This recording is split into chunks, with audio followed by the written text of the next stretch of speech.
And even more numbers will be out there this week because Jim Chalmers will be making a submission to the Fair Work Commission, pushing to raise the minimum wage in line with inflation. Let's go to Canberra. Joining us live, the Shadow Finance Minister Jane Hume. Jane, good to see you as always. So what number would you like him to settle on here?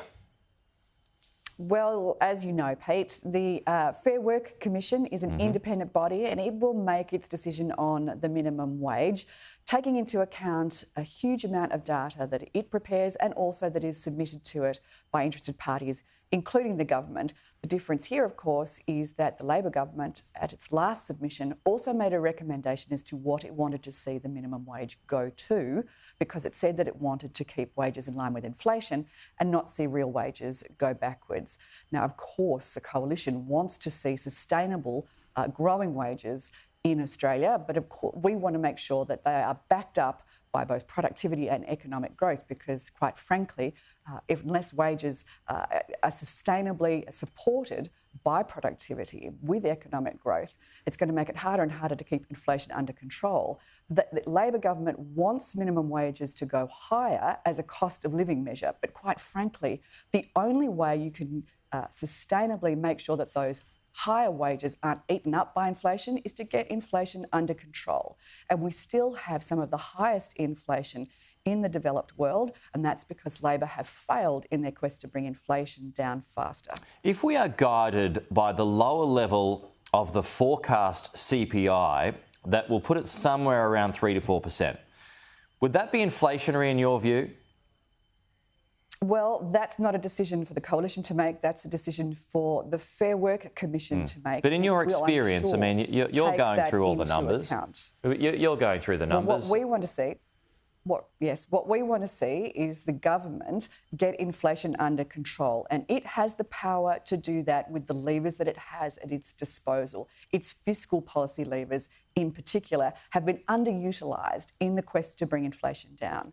Instead, they've relinquished all responsibility to the Reserve Bank, and of course the Reserve Bank only has one tool in the shed, and that's interest rates. That's why we've seen 12 interest rate rises under this government in the 20 times that the Reserve Bank has met since Labor came to power. It's raised interest rates 12 times, it's kept them on hold 8 times, but it hasn't brought interest rates down once. And that's because the inflationary pressures are still there and the government isn't doing its fair share of the heavy lifting with its fiscal firepower. Okay. The best thing that it could do would be to get its expenditure, those urges to spend, under control. Already we've seen Labor spend an additional $209 billion since the election. And of course, that is inevitably going to have increased inflationary pressures on the economy. Unless we can get that inflation under control, any wage rise is going to be eaten up. What about when you've got an increase to the minimum wage coupled with tax cuts that start in July 1? Would you have any concerns about inflationary pressures there? Well, certainly if there is more money available in the economy to spend, you do find that there are inflationary pressures there. The Reserve Bank and the government and the Treasury keep telling us that this is not going to be the case, but the proof of the pudding, of course, is going to be in the eating. OK. New figures out this morning show the cost of the government's super plan for paid parental leave will actually be double the original estimates, now somewhere in the region of $430 million. That's according to The Australian this morning, Jane.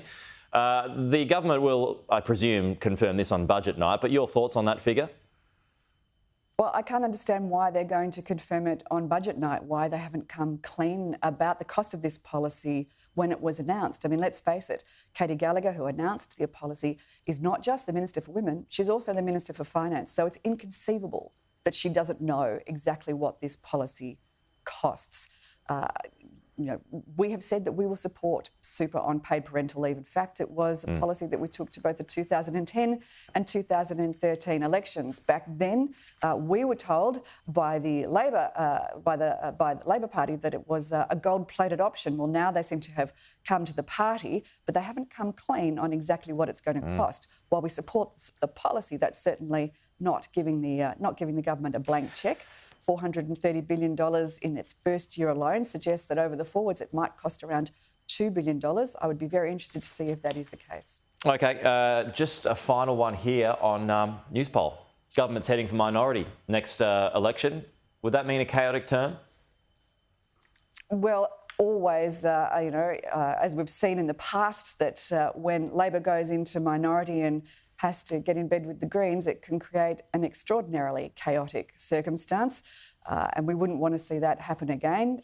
But yes, that is the way that the Newspoll is suggesting that we will go. Now, of course, Newspolls come and go, and the most important one, as we know, is on election day. What I think that this Newspoll tells us is that the Australian public are yet to be convinced that the Labor government is focused on what's important to them, instead of being focused on the cost of living, which is the number one issue right now, the pain that people are feeling in their hip pockets. The government is distracted by the chaos on our borders and its mismanagement, particularly of border security and massive immigration.